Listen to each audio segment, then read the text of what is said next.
Hi, my name is Eric Sitter. I am in Fundamentals of Physics with J. Murphy. Now, what I chose for this video project was perpetual motion. Now, perpetual motion, if you don't know, is motion that never stops. Now, the closest thing to perpetual motion, if you've seen those tick, those tick balls. Um, yeah, let me see here. Those tick balls. Let me show you here. Hmm. Um, those tick balls. Where they're going back and forth. Now that can go on forever. But what about other objects like a car? Now a car can only go so far.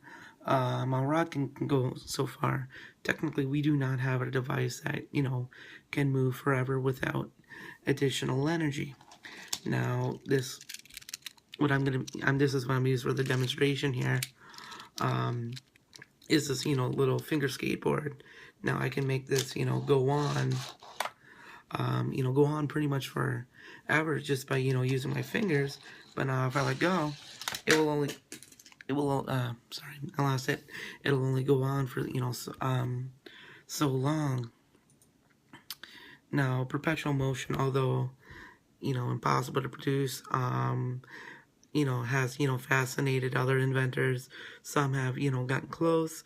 That watch, for example, is pretty close to perpetual motion, but even that will stop eventually.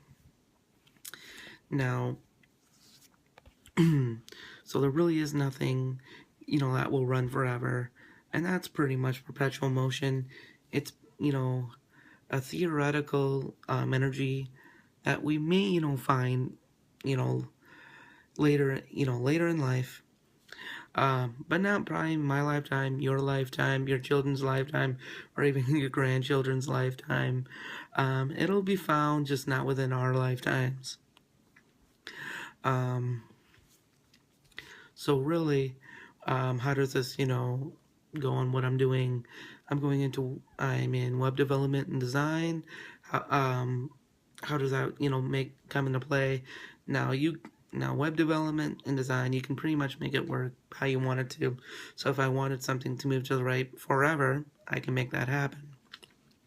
The same thing with development. Even in I can have a continuous loop.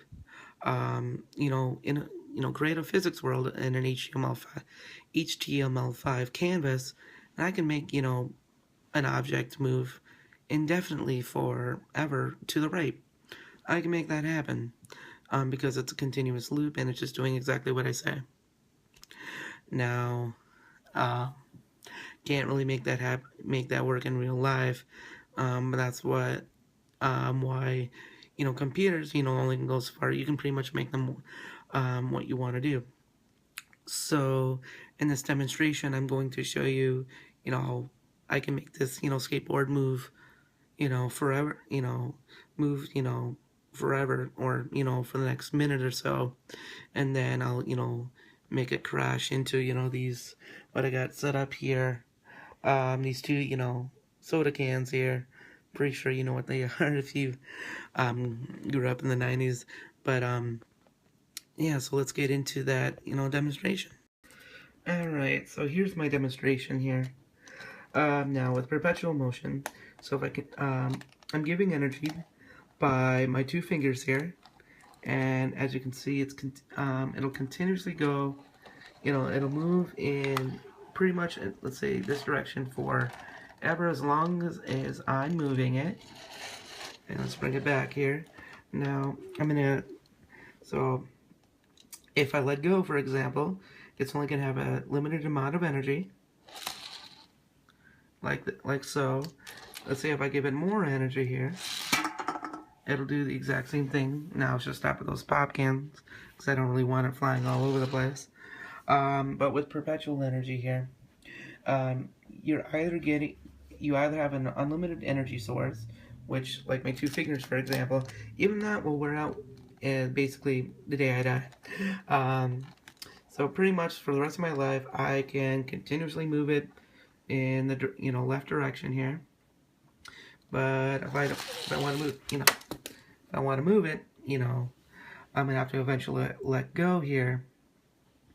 And if when I let go, it's only gonna have that amount of energy that I've given it, and it just basically fell to the ground.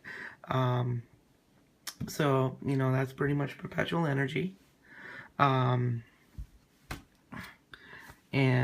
going forward, how it actually goes along with my web development and design program. For example, I can create an HTML5 canvas. I can load Box 2D, which is a very popular 2D physics library, and use it with HTML5, just HTML5, nothing more. I can with a loop, HTML5 loop, I can actually make an object continuously move it to the right with energy, which will be a horizontal velocity speed, but we'll just call that energy here. It'll continuously move to the right as long as nothing's blocking it, and so on. Now obviously if I create a keyboard function, if I use A, for example, if I hit the the A on my keyboard, it will it'll stop the movement. It will stop the object entirely. Now if I hit A again, it'll continuously move. Now if I just leave it alone, it'll continuously move into the right direction for 1, 2, 3, however long I don't hit A for. So that's my that's how it interconnects with my web design and development program. I know this wasn't the best demonstration, but with perpetual motion, you really can't do a live demonstration of it very well. At least not with out a lot of money anyway, which I do not have. So I hope you enjoyed the demonstration and me ramble for the last 5 minutes about perpetual motion. Now I did link this link to in the video description. The citation, the source I use, and I hope you have a nice day.